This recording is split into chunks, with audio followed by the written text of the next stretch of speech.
It's time for us to take a look at a brand new Grotmas detachment. Now, a massive thank you to Games Workshop for providing us access to this detachment so we can bring you this overview video for what is included from detachment rule to enhancements and also the stratagems. But if you're a YouTube member, there is also an example list which you can watch right now alongside this video. So you've got all the breakdowns of the combos in that video. And if you're not a YouTube member, then consider becoming one so you can get access to that video as well. And don't forget, we also have a how to play course on this faction where we take a look at the deployment, advanced tactics, all the other detachments for this faction. The link for that will be in the description below. But with that, don't forget to subscribe, like, and comment on this video, and we'll take a look at what this detachment can do.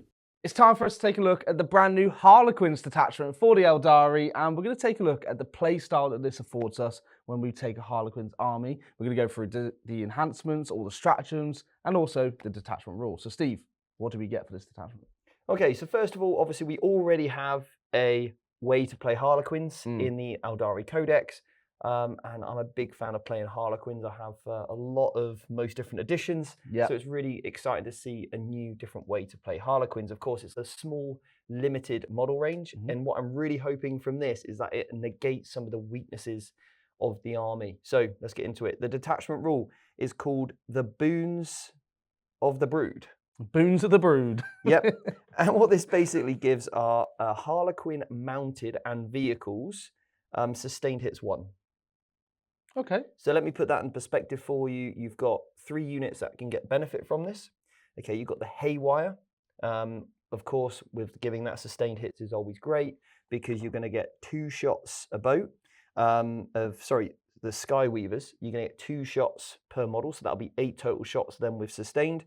Or if you go for the Shuriken cannons, which have lethal built in, you're going to get lethal and sustained. And the Void Weaver comes with 2 Shuriken catapults as well, but that Haywire is flat 3 shots. And then also you've got the Star Weavers as well, which just come with 2 Shuriken cannons. So having sustained and lethal all the time is going to be quite nice. Yeah. Is there any ways for us to get rerolls of these? Not a huge amount. No. Not a huge amount. So just sustain the lethal. It's obviously a very good combo, isn't it? So there's no way to get crits on 5s, and I don't think there are any ways to get rerolls with these particular units anyway. Okay, sure. But anyway, each time a Harlequins unit disembarks from a transport, that unit also gets sustained hits 1 as well until the end of the turn. So it's like a transport detachment. Yeah. Okay. Yeah, a little bit more down that vein. And to be honest, Harlequins want to play that way anyway.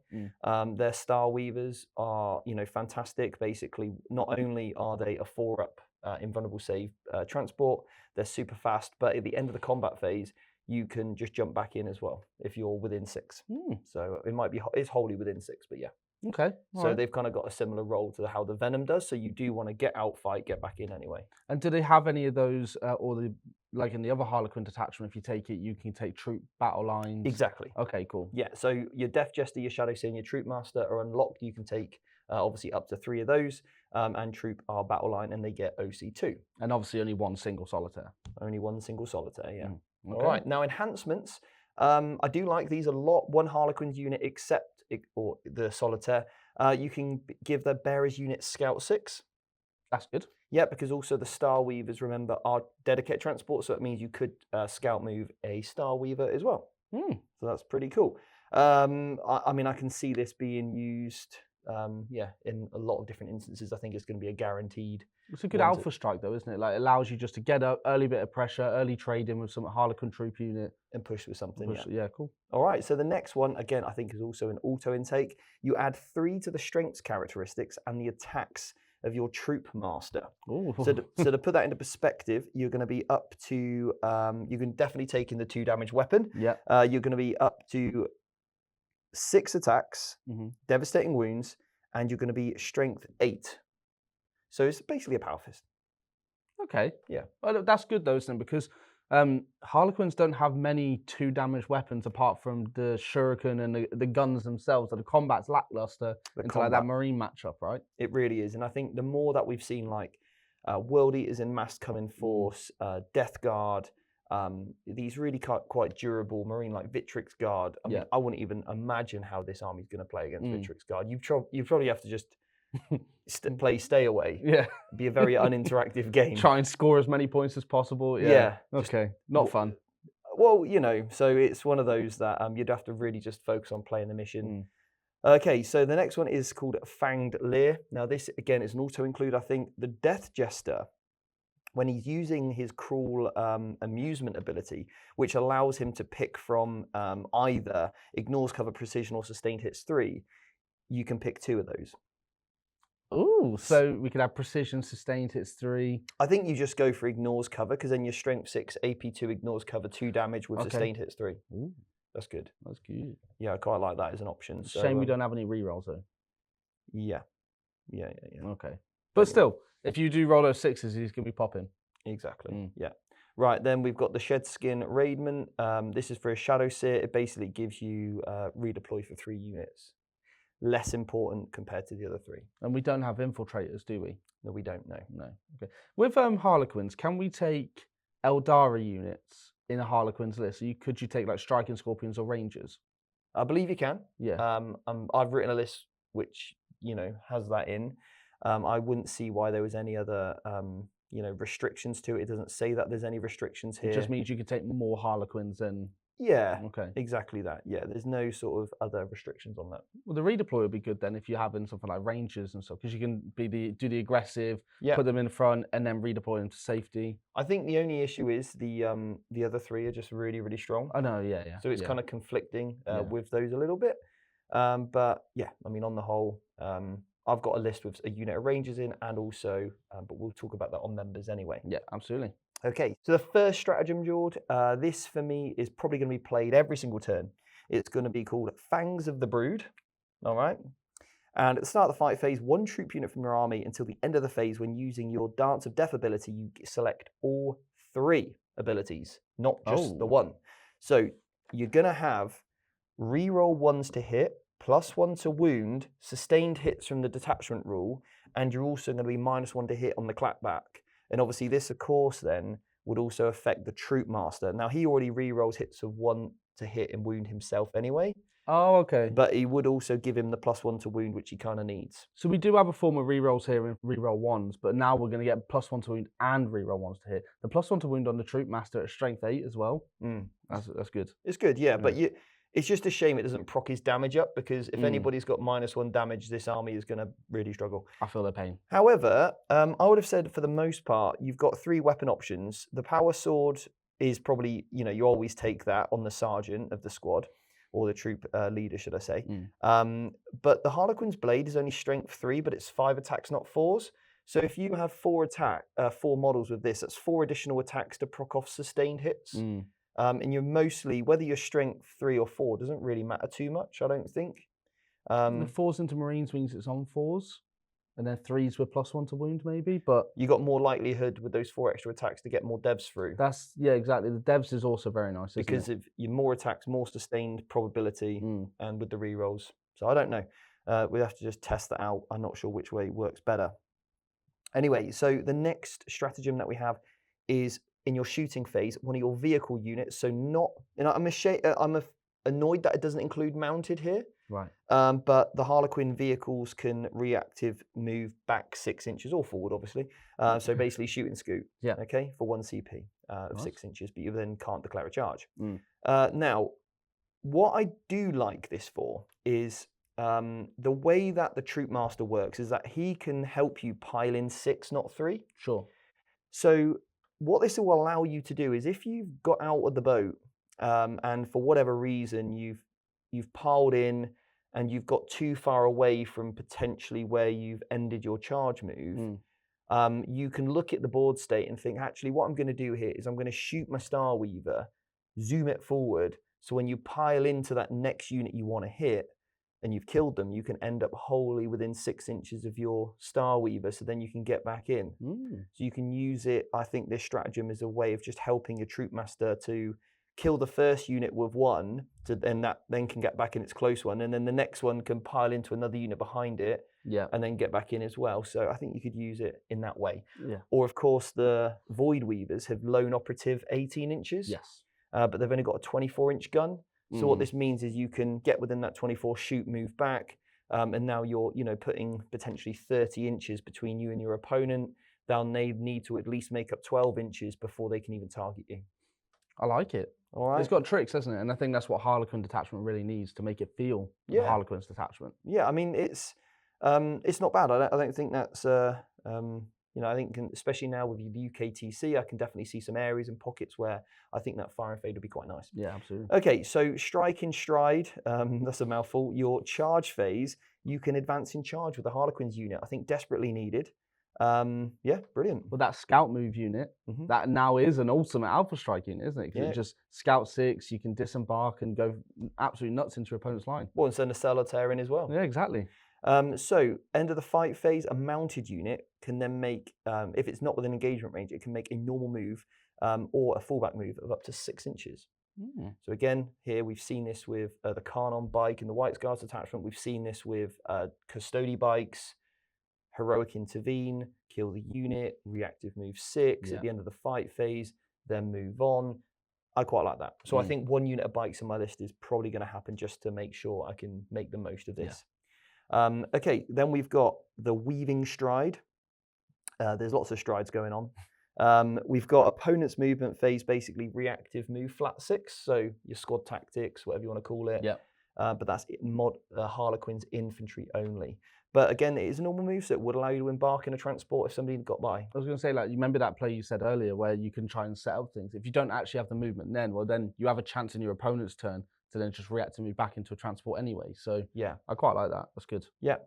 And the key thing really is to really try and hide your boats as much as you can, because they do, with only toughness 6 and 6 wounds, the 4-up invuln, it's not going to save you from much. Well, I can just imagine a squad of JPI would run into that and pick it up, right? It's not a that's not a difficult task for most trading units to kill that. I mean, 1 grenade stratagem, you could kill the Star Weaver. Yeah. So yeah, if you pop off, you're going to kill that Star Weaver. Well, yeah. And then all of a sudden, that combat unit charges the Harlequins inside. Squishy Harlequins. Yeah, and then you lose them as well. Yeah. Anyway, then we got the Skyward Lunge. End of the fight phase, a Harlequins or mounted vehicle can go back into strategic reserves. Okay. I mean, there's a lot of movement and tricks that you can do with this detachment, but there's not really many damaging strats or we've got these dev wounds, or we've got there's only reroll 1s to hit on troops. Yeah. There's nothing for these vehicles. So the sustained is nice because hopefully that helps balance out a few things, but it's not going to give us the most damage. And I just feel like it's if you're looking for movement tricks, then this is a detachment for you to just try out. But is it competitive enough? I think with the battle focus, they already have quite a lot of movement tricks. Like obviously, if they get shot, they can move, and you can utilize all those anyway, like an Aeldari player can. But I think what I'd have loved to have seen with this is either +1 damage in combat. I'd have really liked to have seen that, because the only way to get 2 damage attacks is your Skyweaver in combat. They can have, with their Zephyrglaives, there'll be 4 attacks, strength 6, AP 2 damage, but they come at such a big price point. Yeah. Their bases are huge. They can't go through walls like your Shining Spears can. Their ability is a little bit lackluster, so it's basically just -1 to hit. They're not really survivable for their points. The Void Weavers are okay, but a lot of the Shuriken, when you're only strength 6, AP 1, as soon as they're in cover, without being able to ignore that, that's your only other source of 2 damage attacks. Whether you go for the Prismatic Cannons or the Haywire, well, that's really kind of, I think now with a Victrix Guard being everywhere, you probably want to go for the 2-shot strength 12 AP 3 flat 4 damage. But as soon as they armor a Contempt and they also are in cover, then they're on a 3-up save. With only 2 shots, you're not going to do much. Yeah, it's a difficult one when you're looking at just these data sheets, and I do think we're going to have to look at the Aeldari data sheets really to buff this detachment.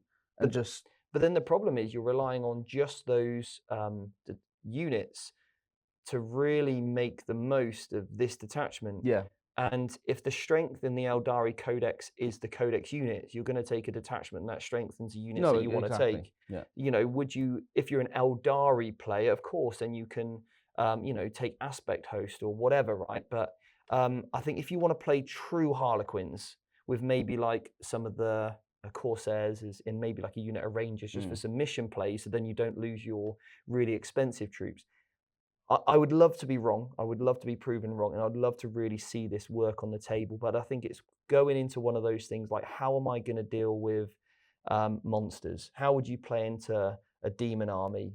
Because if you've gone for Haywire, which I think is probably the optimal way to go, they're going to have the same issues as Drakari have, without their combat units like the Troop Master and the Troop unit really being able to hit up. I mean, the Solitaire only being 2 damage, again, doesn't really help you out.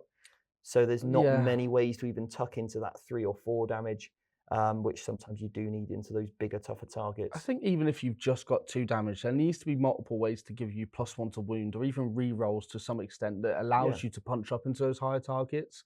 Reroll hits and wounds would have been great as a stratagem. Yeah, against monsters and vehicles or something, right? Yeah, there's no fights first, so in a combat game, it's going to be really tricky. Bar the solid, but again, a Solitaire's so... Like, he's not going to go through a elite unit, is he? He's not a threat that I would worry about sending in a Brick of Victrix or Sandguard or whatever that might be. No, even 10 Death Company. He's not going to kill the whole squad. No. He will kill trading units. Yep. But... He won't even probably get through 6 Blade Guard. Yeah. So I think, that's where it's lacking. Yeah. But where it's doing well is those movement tricks and the ability, like into a shooting matchup, there's quite a few minuses to hit here. The lone ops will help. Because does the Shadow Weaver give you? He gives you lone op as well, right? So only 18 though. Yeah, the early turns, turns 1 and 2, then that becomes like turn 3, 4, 5 is where you have to press and hopefully you're in combat and picking up what you can with like the trading units. But but without that, for me, the Vectora, no fart on death here. So if your opponent's got 2 CPs, you need to now make at least 3 charges because you know you're going to lose one of those, 3 charges you make because of either. And if they've got a fart on death, you could end up losing all of your 3 units potentially, or a fights first. How do you play around that? I think it's going to be an interesting way to play Harlequins. I'm going to give it a try. I'm apprehensive, but there we go. I think all you can do with something like this, which is very tricksy, is always going to feel different on the table than it does Math Hammer. Some armies are very good at Math Hammer. You can just look at it and go, well, these data sheets are amazing. Look at all the damage potential, and it's easy to construct a list. I think with this is going to take a lot of play. Is it going to go and win a GT? I really hope so. I would love to if I could. But is it possible? I don't know. I'm sure I'll be proven wrong. But it also depends on the terrain layout. Because certain terrain layouts are going to be much more difficult for this army to move around potentially, or even you're too exposed. Yeah, like the UKTC now has had a huge update to its terrain. It's very different to, for example, how GW Open play. The WTC layouts as well can sometimes be a little bit heavier in certain places. Team events, this army really might strive because then you can ignore those really like heavy demon monster mashes like your Tyranids, your big demons, or anything else that can take multiples of them, right? Or armies with fight on death, fights first. This army doesn't want to play this. This wants to get stuck into maybe other Aeldari units. Might wants to tuck into a bit of Drakari as well. Like those sisters maybe, depending on how you can trade with it.